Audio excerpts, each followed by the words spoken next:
en La Clave. La actualidad desde distintos puntos de vista. Un espacio para la discusión bien informada. El Mostrador en La Clave. Con el equipo de El Mostrador.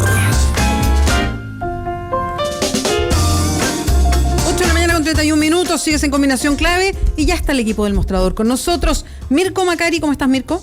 Buenos días, Beatriz, buenos días, Fernando, ¿qué tal? Hola. Y viene acompañado ahora sí en presencia física, digo, de Iván Weissman. ¿Cómo estás, así Iván? Es, disculpa por ayer, pero me quedé dormido. Sí, así nos enteramos después. No, para no ser de mal gusto, nos hicimos la pregunta al aire, así. Hoy, ¿qué pasó con Iván Weissman que no llegó como para echarte al agua? No, fuimos ahí súper delicados, ni siquiera lo mencionamos. Me pasa como una vez al año y me fue ayer. Justo ayer. Así es. Bueno, último día de febrero. Pasa, hubiese sido hoy día, primer día de marzo, ya no. No, claro, hoy día ya se le aplica la norma en régimen. Pero bueno, gracias. Bueno, hay varias cosas que están dando vuelta. De hecho, lo conversamos un poquito antes de entrar al aire. Está la situación de Sebastián Piñera, que va a seguir dando, y me acordé de algo mientras conversábamos con el diputado Gutiérrez, algo que habíamos discutido, Mirko, estos días, y que tiene que ver con un tema que ustedes lo instalaron en el Mostrador así, que tiene que ver con los plazos que complican a Piñera, los plazos judiciales que complican a Piñera.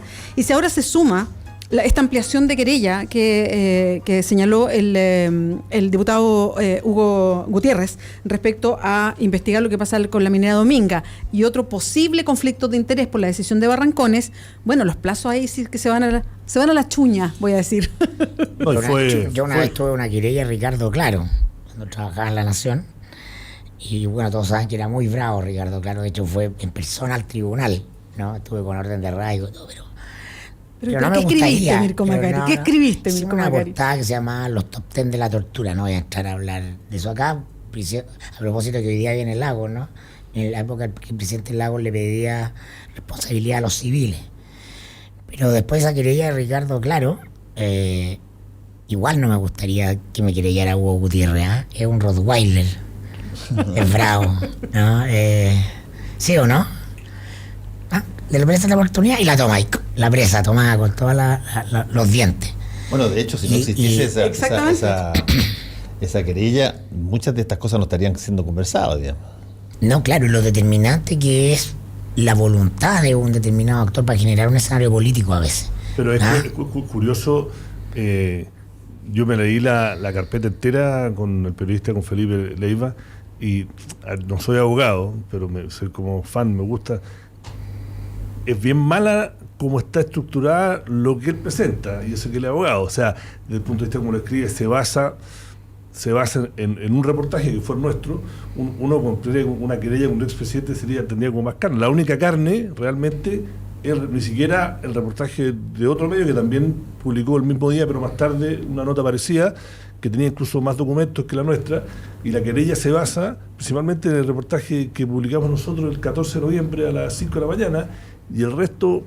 Entonces diría que uno cuando se querella contra que el caso tiene mucho mérito, pero el caso como él lo presenta es bastante. Ahora, porque es un hecho político, ¿no? Es un caso judicial. Tú puedes iniciar querellas, dicho sea paso, tú puedes iniciar querellas con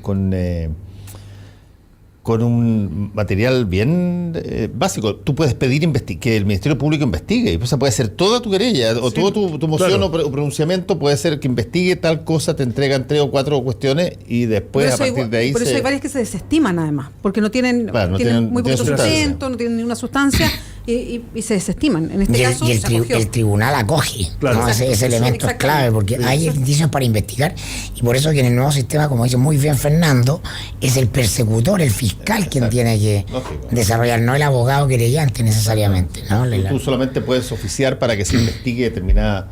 Oye, yo quería comentarles brevemente el editorial que tuve hoy día, Bea, me sentí muy interpretado. Sin duda que eso tiene una variable política. Yo me quiero jugar por la respuesta. Estamos cerca de Chile de entrar al cambio de paradigma respecto de lo económico y lo que es la vida laboral en Finlandia. Yo te digo que sí, pero no lo vemos. Yo creo que es parte también de. Es interesante, Fernando ha dicho que no. Yo también me inclino a pensar que estamos muy lejos todavía. Como yo creo que la élite y la conversación de las élites están muy lejos. Pero hay síntomas de cosas que están cambiando en el país, que están unidas unas con otras. Y hay gente, ¿no?, replanteándose los modos de vida que tiene que ver con que, en definitiva, la lógica, la dinámica de la estructura del tipo de economía que tenemos, en muchos puntos, como muy bien dices tú, y me parece que es muy certero, es muy inhumana, ¿no? El sentido de la vida como vivir para trabajar, ¿no? Y la organización económica en función de valorar a la gente en función de la capacidad que tiene de obtener recursos en el mercado, ¿no? Y por supuesto el tema de la competencia. Yo creo que hay gente que ya está cambiando esa forma de ver. Hay mucha gente apostando al empleo parcial, hay mucha gente apostando a lo colaborativo, y no lo hemos visto, o la élite no lo quieren ver porque los medios de la élite yo ahí estoy totalmente de acuerdo conmigo. La élite lo está viendo mucho más que el pueblo. Tú cuando vas, los que no les gusta, o sea, lo hablan constantemente. En ese sentido hay empresas, no una en particular, que es el caso que es el Grupo Urenda, no, que es una naviera, que los cambios que ha hecho internamente, exactamente apostando a lo que dice Mirko, la posibilidad de gente de tomarse un año sabático para aprender un idioma, que es una cosa que empieza en Europa, Estados Unidos te lo dan, la oportunidad de trabajar de tu casa. Ese tipo de cosas ya está pasando, y a diferencia quizás de los países nórdicos, no pasa de abajo para arriba. Acá está pasando, al contrario, está pasando en las empresas grandes, sobre todo las que son multinacionales. No, y yo creo que están y lo piensan, y tú hablas con la gente, ese es nuestro gran desafío. Yo me cambié de radio antes de... Estaba estacionando, me cambié de radio. ¿Pero cómo? Una radio en el botón del lado de usted, de la clave de nosotros. Y estaba en la radio un grupo económico. Entonces, oye, el problema es que nadie de la empresa le pregunta a los candidatos por el crecimiento, pues es urgente crecer. Y no estamos haciendo la pega, no le estamos prendiendo estamos en esta cosa de el clima de crispación, ¿no?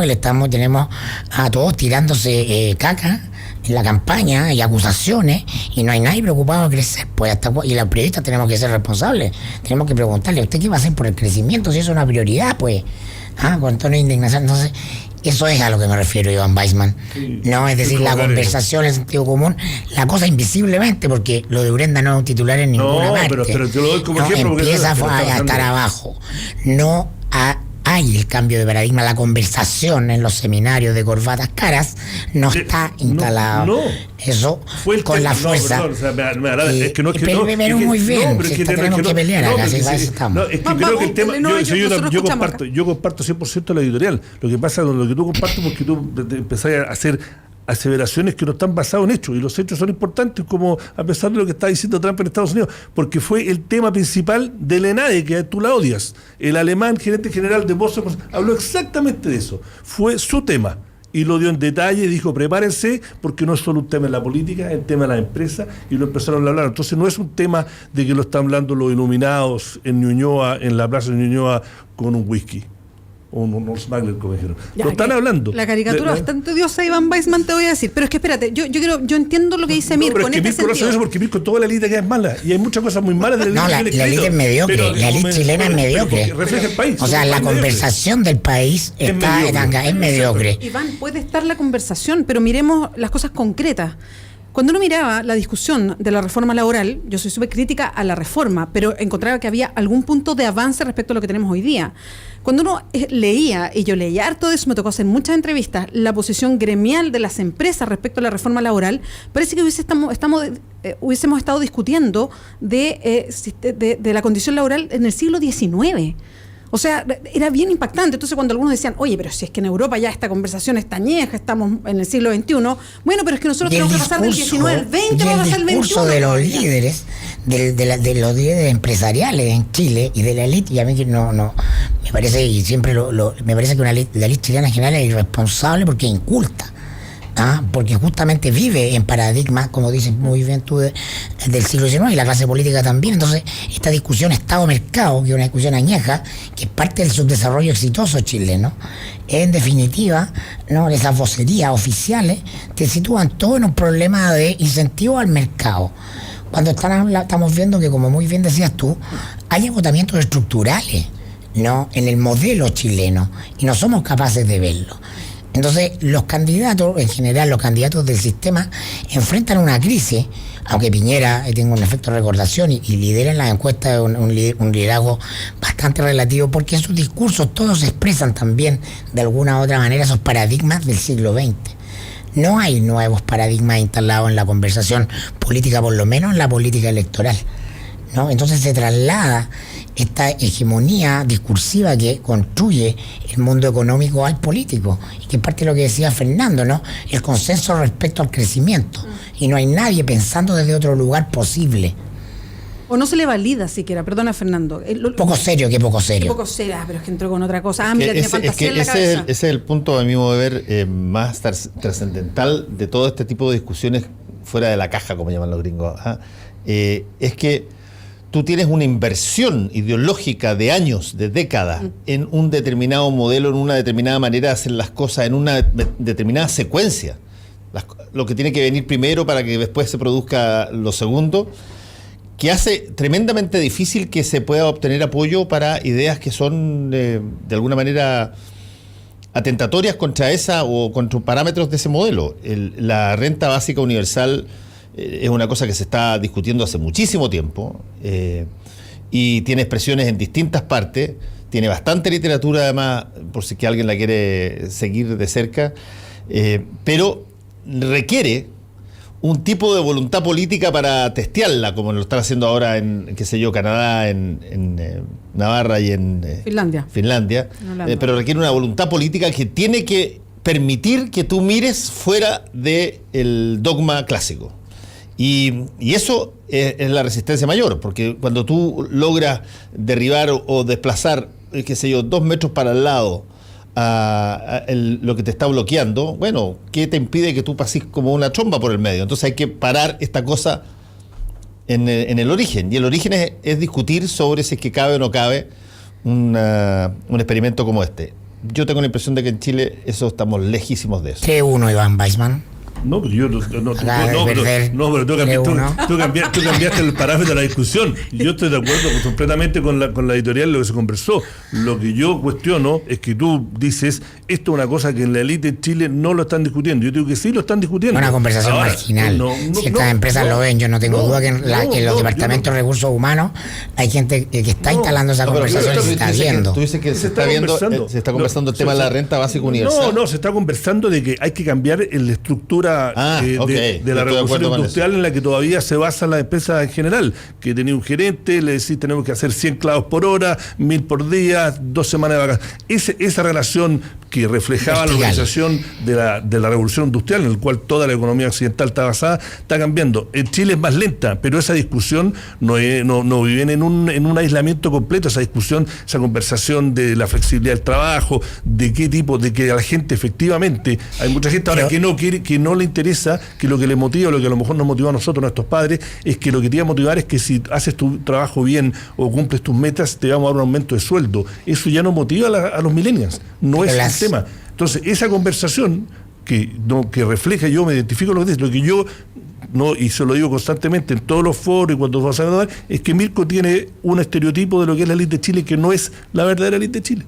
Y entonces acá si fuera una élite, no vendría atrás del discurso, estaría liderándolo.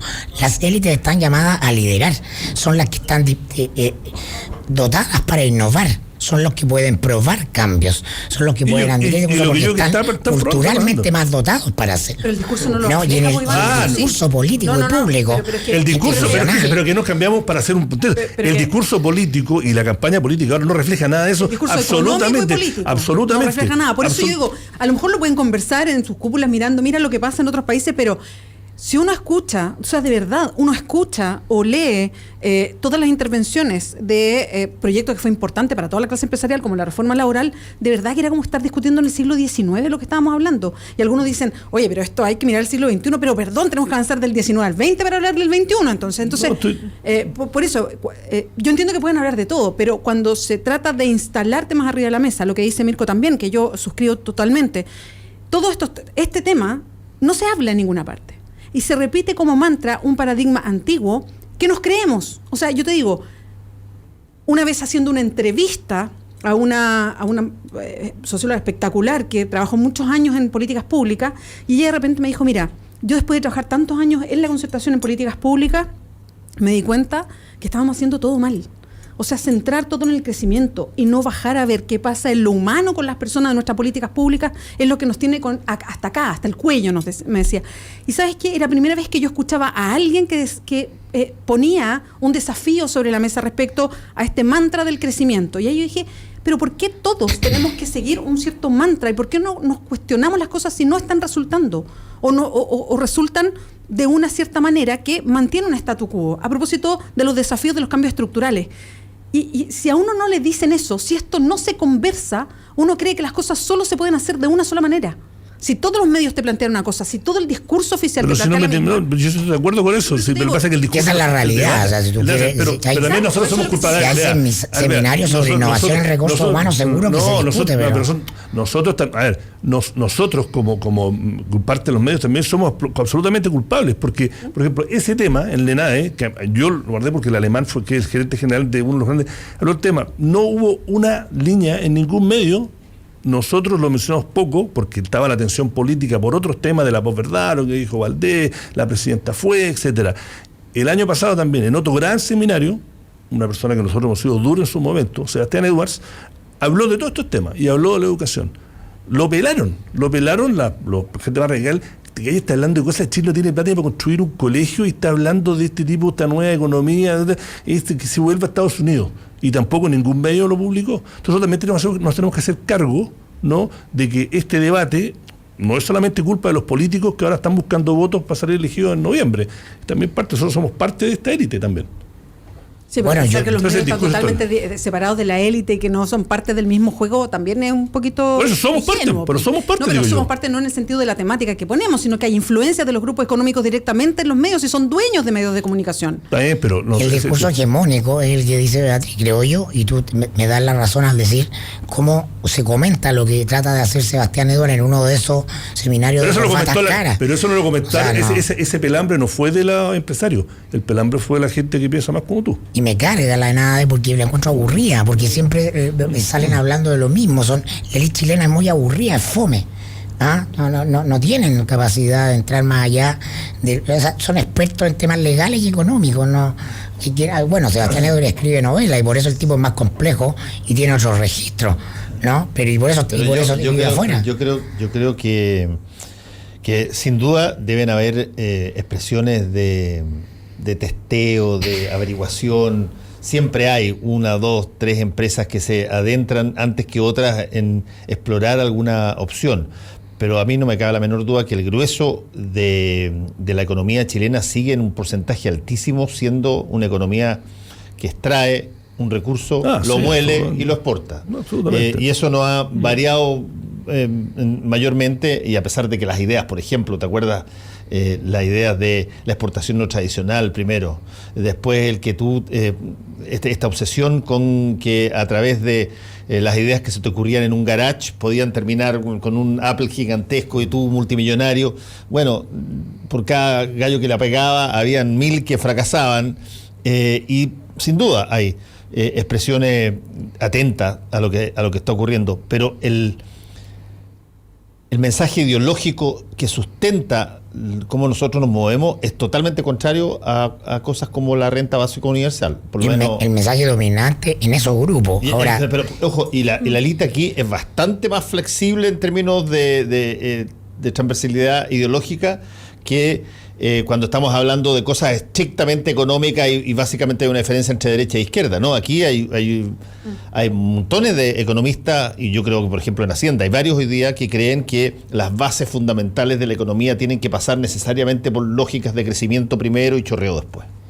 Bueno, y en la autoridad, además, eso del ministro de Hacienda para abajo. Yo creo que esto no es esta idea, y por eso quiero retomar mi idea fundamental, que esto ya está instalado. No está instalado en esa elite, no está en las conversaciones de Sanhattan ni Casapiedra, ¿no? Está instalado en básicamente la expresión generacional. Un grupo jóvenes nuevos, gente de 20 años que ha ido creciendo, ya tiene 20 y tantos, 30 y tantos, y por ejemplo, lo he dicho aquí, lo voy a repetir, lo que hace la gente de IF, de Factoría Italia, ¿no? De Ale Mustakis, ¿no? Que también está en la Sociedad de Emprendedores, Alejandra Mustakis, la Sociedad de Emprendedores de Chile, Julián Ugarte, que fue portada de revista Social Capital, ¿no? Y la gente que está hablando de las empresas B del sistema colaborativo, ¿no? Que dice que la esencia del problema es el egoísmo, ¿no? Las lógicas económicas, en definitiva, emanan de valores, el valor de la acumulación por la acumulación. Y esa gente ya está ahí abajo, y a eso me refiero, Beatriz. Está irrumpiendo ese discurso y no está en la agenda pública con la fuerza que debería estar, pero va a estar pronto. porque viene instalándose hace rato y porque hace sentido a la incomodidad que tiene el chileno medio con la forma de vida. Pero mira, ¿no? Todas estas cosas, Mirko, todas estas tienen, a mi modo de ver, un requisito básico anterior para que funcionen.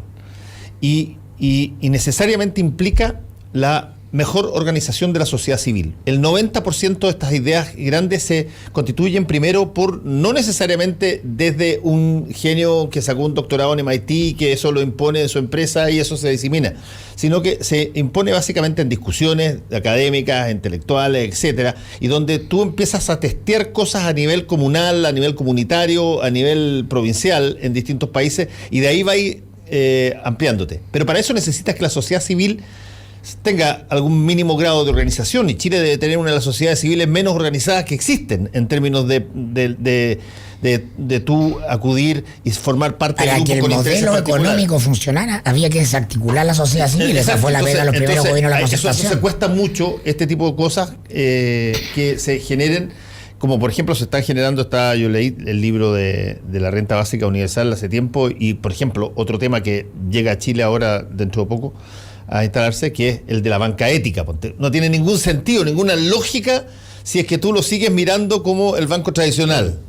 Tienes que necesariamente abordarlo con parámetros distintos. Va a llegar a Chile y ya hay bastante gente trabajando en eso, pero te la pueden deshacer y te la van a deshacer con las quejas tecnocráticas de, oye, ustedes no saben, qué sé yo, o lo que hemos visto en los últimos tiempos, nosotros los que sabemos hacemos las cosas bien, ustedes los que no saben trabajar ni saben hacer nada, no tienen nada ni ideas al respecto. Pero para que se impulsen necesitan permear el escenario que ha sido predominado totalmente desde hace 40 años, por lo menos, dominado totalmente por una ideología total y absolutamente distinta en materia de... Juegan en ese viejo eje izquierda-derecha noventero, ¿no? De pro-mercado, pro-estado, ¿no? Y la campaña presidencial es también muy aburrida. Yo, de hecho, a mí me da lata ir a votar, porque no hay ideas frescas en las candidaturas, son peleas por el poder, ¿no? Si tú ves a Piñera, ves a Lago, ves incluso ayer no hay capacidad de innovar discursos diferentes. Todos los discursos políticos son organizados en lógicas de marketing para nichos electorales, y son muy evidentes. Además, yo creo que una pregunta para este año, si alguien irrumpe con... Sí, pero yo ahí te discuto, porque yo creo que la ciudadanía hoy día, yo quiero creer que sea así, uno vive, insisto, este microclima entre las redes, la gente que uno sigue, con los que uno conversa, y de repente uno cree que todo el mundo está en lo mismo y a lo mejor no, o muy probablemente no. Entonces, diciendo eso, digamos, hoy día la ciudadanía pide otras cosas en la elección presidencial. O sea, no es tan fácil que un candidato presidencial, nosotros vamos a conversar con uno en un ratito más, que un candidato presidencial diga, mire, lo que yo espero para Chile es crear todos estos empleos, este crecimiento, hacer todas estas inversiones público-privadas, y que uno diga, mira, es lo que se quiere hacer, es la mirada de país. Hoy día se piden otras cosas. A lo mejor no entramos a un detalle como, ¿sabe qué? Como mira el mundo más humano del futuro. A lo mejor todavía no entramos a eso. Que a mí lo que pasa que, pero sí, hoy día tienen que dar explicaciones de lo que han hecho, que antes no se pedían. Absolutamente. Hoy día tienen que dar explicaciones de cómo son, de cómo reaccionan, de quiénes son, y que antes no se pedía también. ¿De dónde tienen la plata? Entonces creo que igual ha ido variando la forma de enfrentar a los presidenciales. Al contrario, yo creo que no está aburrido. Yo creo que va a ser súper difícil todo lo que viene, pero va a ser entretenida la conversación que se genere con los candidatos. Hay una sensación, a lo mejor, de una cosa mucho más horizontal que antes. O sea, hoy día se le hacen las preguntas, se le mira directamente a los ojos. Absolutamente, pero el debate de lo que decía Fernando y lo que pide la gente, lo que pasa es que en los países donde se puede tener ese debate, el debate más avanzado, que es el de un sueldo ético, de un ingreso ético, son países que lo más básico ya lo tienen arreglado. O sea, nadie nace en Finlandia pensando que se puede morir de hambre o que no va a tener una buena salud o una buena educación. No, acá no tengo ejemplos chilenos, pero me acuerdo exactamente cuando empezó a romper muy fuerte el tema del calentamiento global, y que en esa época, hace 3-4 años, todavía el carbón era por lejos lo más barato. Y el indio, me acuerdo, el presidente indio lo dijo, un programa que yo estaba viendo, se lo dijo al ministro de la Comunidad Europea, que tenía el tema, que lo estaba achacando, que India estaba matando al planeta. Le dijo, yo tengo 800 millones de personas que no tienen $1 al día, que no tienen que comer, no tienen dónde vivir. y esa gente necesita que yo le dé agua y electricidad. Y también que le construya hospitales, que le construya colegios. Y yo construir una planta de carbón, que ustedes tuvieron 100 años para construirla, me ahorro la plata para poder construir 5 hospitales. Lo digo muy gráfico. Entonces, ese político tiene que responder a otras preguntas que el político en Finlandia. Ahora, perdona que tome eso mismo, pero Estoy en completa desacuerdo. este mismo paradigma que estamos hablando respecto a Chile y respecto a la mirada es un paradigma mundial también porque... Por supuesto.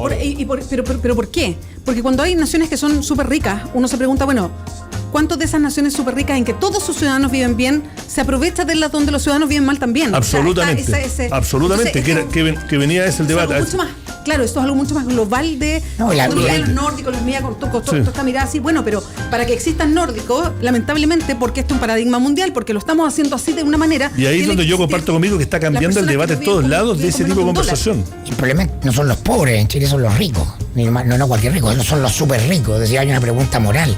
¿Puede Andrónico Luksic tener 10.000 millones de dólares? ¿Pues es legítimo que una persona acumule eso? ¿Necesita esa plata? Vamos a dar esa discusión, somos Esa capaces Vamos a dar esa discusión, porque el problema no son los pobres. Pero no es que tengan empresas que valen eso, ¿Vamos a es instalar arriba diferente. de la mesa?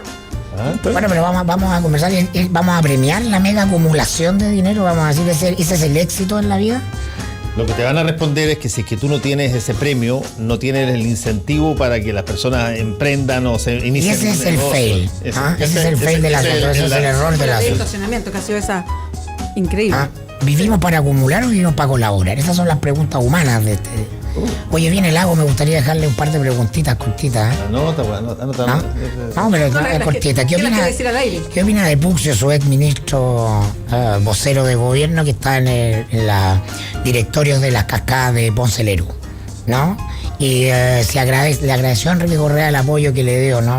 Enrique Correa, lobista de Penta, de Soquimich, una serie de casos del comandante en jefe del ejército, ¿cómo se llama? El general Fuente Alba.